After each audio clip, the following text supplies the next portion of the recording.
নমস্কার, আমি প্রিয়া। ওকে ফ্যামিলি টাইমে আর একটা নতুন ভিডিওতে আপনাদেরকে স্বাগত। তো আজকে আপনাদের ভালোবাসা এবং আশীর্বাদে 10,000-এরও বেশি পরিবার। এখন সকাল 8:30 মতো বাজে।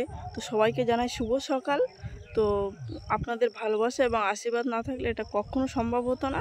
তো আপনাদের এইভাবেই আশীর্বাদ এবং ভালোবাসা পেলে হয়তো একদিন কিছু একটা করতে পারবো। এইভাবেই পাশে থাকুন। তো কালকে বাজারে গিয়ে একটা খুব বিপদে পড়ে গিয়েছিলাম, জানেন? বিপদটা আসলে কি সেটা ভিডিওটা শেষ পর্যন্ত দেখলেই বুঝতে পারবেন। প্লিজ ভিডিওটা শেষ পর্যন্ত দেখতে থাকুন। তো আশা করি ভালো লাগবে। কিছু জিনিস কিনেছি আর কিছু জিনিস কেনা এখনো বাকি আছে। এবার পিছন দিকে তাকিয়ে দেখি আকাশটা পুরো কালো অন্ধকার মেঘে ঘিরে গেছে। এবার ঝড়ও উঠে গেছে পিছন দিকে। তারপরে সন্ধেবেলা লাইটও রাস্তায় জ্বলে গেছে। এত পরিমাণে মেঘটা উঠেছে আকাশে, মনে হচ্ছে আকাশটা পুরো মাথার উপর ভেঙে আসবে এক্ষুনি। এবার সাইকেলটায় হাত দিয়ে দেখি সাইকেলটাও খারাপ হয়ে গেছে। এবার হেঁটে হেঁটে এতটা রাস্তা, বাড়ি থেকে বাজার প্রায় 15-20 মিনিটের রাস্তায় হেঁটে গেলে এবার কীভাবে যে আসবো সেটাই বুঝতে পারছিলাম না। তো এত পরিমাণে মেঘ হয়েছে, ভয়ঙ্কর মেঘ, মানে এরকম মেঘ আমি সত্যি এর আগে কখনো দেখিনি। আকাশে মেঘ ওঠে, সাদা মেঘে বৃষ্টি হয়, কিন্তু এই যে কী মেঘ তা সত্যি আমি বুঝতেই পারিনি। তো কালো মেঘের মধ্যে সব থেকে লাইটটাকেই বেশি সুন্দর দেখতে লাগছে, দেখুন। তো বাড়িতেও এসেছি, একটু অল্প একটু 2-4 ফোঁটা মতো বৃষ্টি হয়েছে, একটু ঝড় উঠেছিল, বাট তারপরে খুব একটা বেশি কিছু হয়নি, মেঘটা আস্তে আস্তে কেটে গেছে। অবলা জীবজন্তুরাও যে মানুষের আদর ভালোবাসা বোঝে, সত্যি এরকম মানে চোখের সামনে দেখলেও খুবই ভালো লাগে। ও আদর করতে করতে না ওর পিঠে উঠবে, দেখবেন। তো ওর কি রাগ হয় না বলুন তো? ওকে বারবার বলছি যে ওটা করিস না করিস না, ও সেই করলো।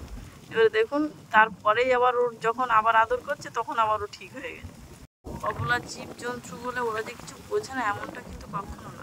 যাদের সঙ্গে ওরা সবসময় থাকে, প্রতিদিন যাদের সঙ্গে ওদেরকে যারা যত্ন করে খেতে দেয়, তাদেরকে তো ওরা অবশ্যই চিনবে। এবারে দাঁড়ান, একটা জিনিস দেখায় আপনাদেরকে। মানে ও যতটা পরিমাণে ওর আদর করতে চাইছে, ও ততটা পরিমাণে তার থেকেও বেশি পরিমাণে আদরটা চাইছে। দেখে আপনারা অবশ্যই বুঝতেই পারছেন।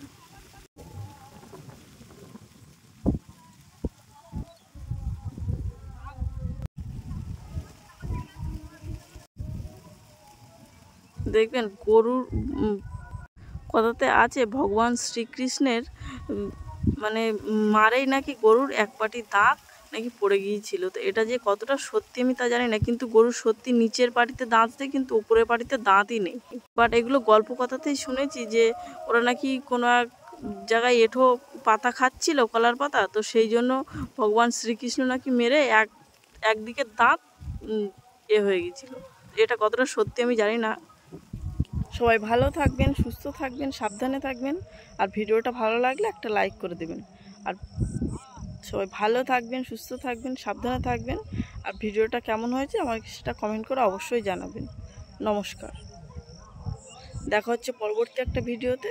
নমস্কার, সবাই ভালো থাকবেন, সুস্থ থাকবেন, সাবধানে থাকবেন। নমস্কার।